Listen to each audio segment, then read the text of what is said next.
在官场中，一般情况下，官员看谁不顺眼，会找各种法子扳倒他。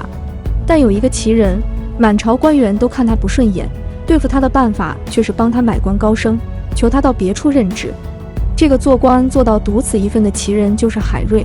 海瑞，字汝贤，字号刚峰，祖籍福建，南宋时迁广东番禺，明朝初年又迁到海南岛琼山县。不知道看这支影片的人里面有没有海瑞的铜像呀？海瑞的父亲不务正业，致使家道中落。海瑞4岁的时候父亲去世，他是被母亲拉扯大的。海瑞母亲望子成龙，看管严厉，不准他与别的小孩游戏，反复教育海瑞不要学他父亲叛逆流荡。海瑞性格中的孤僻、倔强和偏激，可能就来自母亲的教育。和一般人想的不同，海瑞名声很大，学历却一般。他是举人出生，而非进士。大明官场按进士出生和举人出生划分为2个等级，相当于一个是美国藤校毕业生，一个是职业学校的专科生，可谓云泥之别。一般人考上举人都会想努把力再考上进士，更何况国家还会资助举人继续读书考试。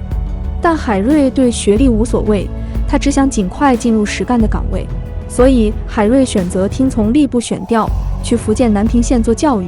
这年他刚刚走上仕途，已经快40岁了。嘉靖37年春，海瑞晋升为浙江延州府淳安县知县。明朝公务员是出了名的工资低，史称官俸最薄。制定工资制度的朱元璋肯定不懂什么叫高薪养廉。明朝公务员不靠俸禄吃饭，主要收入是各种常例，按今年的标准看就是贪污索贿、滥用职权。若没有这些常例，官员们几乎无法维持日常生活。只除了海瑞。海瑞上任不久，便公布革除所有常例，不光是自己的常例，还包括全县大小官吏的全部额外收入。老百姓欢欣鼓舞，官员认为这是天方夜谭、政治自杀，一家老小都会饿死。海瑞还真坚持下来了，靠1个月5两银子，真就养活了一大家子人。他自己种菜，一年到头吃不了几次肉，就连给母亲祝寿买2斤肉，都成了官场中的新闻笑料。嘉靖41年，海瑞被调任兴国知县。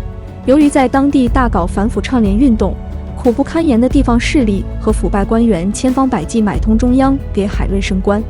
当官当到这地步，海瑞也算独一份了。就这样，海瑞因工作出色，升为户部主事。这是个相当清闲的岗位，谁知海瑞在这个相对安静的岗位上，搞出了震惊朝野、千载名传的天大动静。海瑞在京城上班，身处大明帝国的心脏位置，对皇帝无道、朝政日非的状况渐渐有了整体性了解。经过长时间思想斗争、内心挣扎，这位天真的理想主义者，为了皇帝，为了天下，决定冒死上谏。他在安顿家人离京之后，给自己买好了棺材，怀揣必死之志，向嘉靖皇帝上了那道治安书。其中最刺激皇帝的2段话是：嘉靖者，家家皆敬而无才用也。这是批评皇帝给百姓带来的苦难。第2句话是：盖天下之人不知陛下久矣，是说天下百姓及官员很早就认为皇帝是错误的。嘉靖皇帝极为聪明自负，虽然几十年不上朝，却以汉文帝的无为而治自比，觉得自己是像汉文帝那样的千古明君。但是海瑞明明白白地告诉他，即使是汉文帝也有缺点，何况你远远不如汉文帝。在治安书的结尾，海瑞还试图跟嘉靖讲道理，你年轻的时候也是有能力的，也做过不少好事，为什么现在就变了呢？其实只要你肯振作起来，你还是完全有能力成为千古明君的。他认为只要皇帝改正缺点，以明君为表率，大明王朝就能重新焕发活力。看到这里，肯定会有人说海瑞太天真没格局，这些批评都对，但时代中的人自有他的局限性。对海瑞而言，他跳不出封建社会下的士大夫阶级的身份限制，无法洞悉一个王朝覆灭的本质原因。向皇帝上这道奏书，已经是海瑞力所能及范围内做的最大的事了，他连性命都已经不顾了。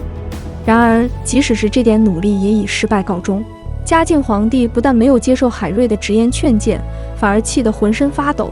他解决不了问题，难道还不能解决提出问题的人吗？嘉靖当场大叫着让东厂的人把海瑞抓起来，生怕海瑞跑了。海瑞被关进了诏狱，原本应该是活不下去了，不想10个月后，嘉靖皇帝先一步死了。嘉靖45年底，新登基的皇帝朱载垕释放了海瑞，他这一骂成名，成了国家政治清流力量的代表。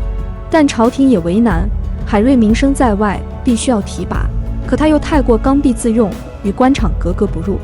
于是，在不太长的时间内，海瑞先是恢复原职，然后先后担任了各种闲职，虽官至正四品，海瑞对此却不满意，他想干实事，于是上奏说，上班没有活干，不如辞职算了。听听这说的是人话吗？内阁和吏部妥协了，加上首辅徐阶的推荐，隆庆3年6月，海瑞被任命为督察院右迁都御史、总督良储、提督军务、巡抚应天十府。这一年，56岁的海瑞登上他的政治生涯顶点。应天不仅附属，朝廷里许多高官的家乡也都在这里，包括首辅徐阶。由于吏治不清，贪污风气最盛，积累的问题也最多，也最为难治。海瑞还未出京，应天已经乱成一锅粥，一些大贪官干脆辞官而去，豪门大户甚至把自家的红漆大门刷成黑色。原来做8台大轿的管事太监，改做4人台的小轿。海瑞的行政方针非常简单，那就是按太祖的规矩办。朱元璋穷苦农民出生，压根不理解奢侈享乐这等事，给官员定下的规矩苛刻到了极点。海瑞发布的公告中，禁止一切灰色收入的利益输送，禁止公款大吃大喝，禁止请托送礼，禁止一切国家法律之外的苛捐杂税。一纸禁令下达，应天的财政支出就呈现断崖式下降，当地的农民和商户也得以休养生息，纷纷称颂海钦天的大名。如果仅是清查贪官倒还罢了，海瑞下一个捅的就是马蜂窝。在我大明，由于官员可以免除赋税，一人中举入仕，就会有许多人投献土地，加之巧取豪夺，官员名下往往有大量土地。有历史常识的都知道，土地兼并往往是王朝覆灭的第一大祸因。海瑞发布公告要求富户退田，问题是他的恩人徐阶就是当地最大的地主。这时徐阶正好因派系斗争被罢官家居，许多人都在观望海瑞会怎么退徐阶的田。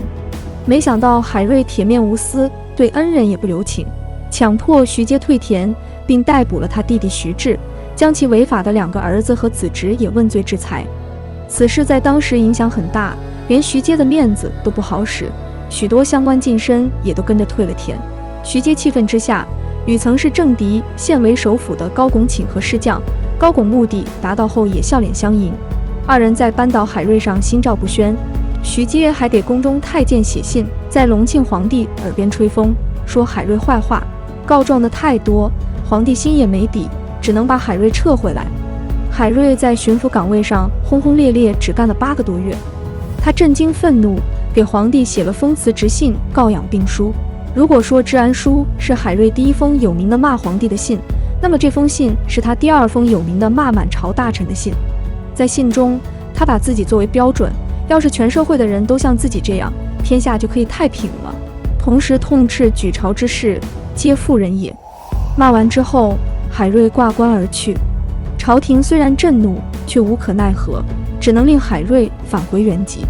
海瑞起身回老家，走时还对朋友骂骂咧咧：“他妈的，和这群虫豸在一起，怎么能复兴大明？”2年之后，万历皇帝登基，张居正出任首辅。海瑞曾和张居正有过接触，写信希望他主持公道。张居正认为海瑞轻率冒进，回信婉拒了。万历10年，张居正去世，没人从中作梗后，海瑞再被启用，是南京吏部右侍郎。这个官级别虽高，但是个可有可无的闲职。万历皇帝启用海瑞，只希望他能够成为一个榜样，一个吉祥物。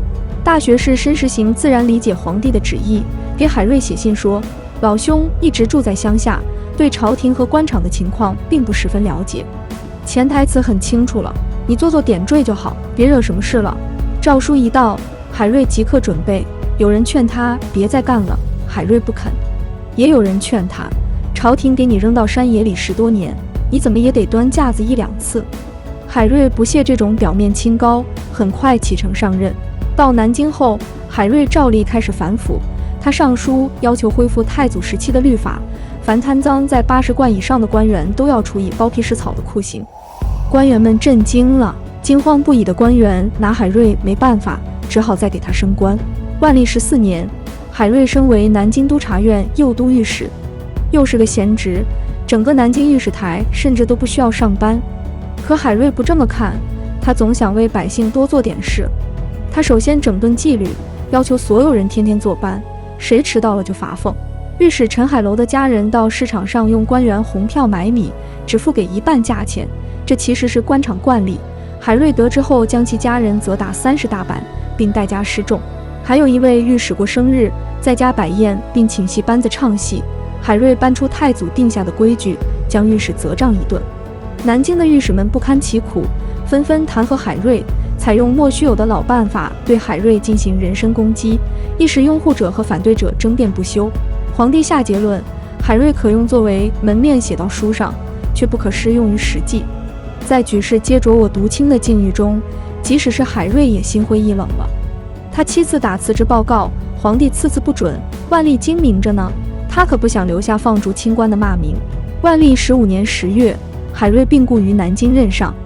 临终前3天，兵部送来的柴薪费多算了7两银子，海瑞让人如数退回。人们清理遗物时，只一筐旧书、2藤箱衣服，除1件朝服外，所有衣物无不多次缝补。灶间只有半缸糙米和一些干菜和咸菜。问遍家人，仅有1包20两银子，知海瑞清廉，却不知如此清苦到这般。朝廷对海瑞的评价较高，礼部议事，请赐中介，赠太子太保，在海瑞家乡琼州府建砖祠，与宋苏文忠公、明丘文庄公并列，称3公祠。但海瑞的一生都是遗憾。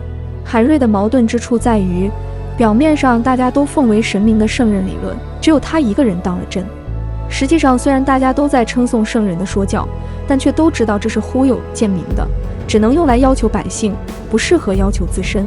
这不仅是海瑞的遗憾，也是孔夫子的遗憾。明清2代治贪的失败，就是因为这样的风气已经深入社会各个阶层，甚至已经形成了一种文化烙印，以至于海瑞自己想做一个有用的人尚且不可得，在死后却演变成了一个神。传闻在南京一带，至今仍流传着不少关于海瑞的民间故事，其内容基本是拿海瑞的名号来辟邪镇妖的。这样事情如果海瑞泉下有知，真不知道他会作何感想。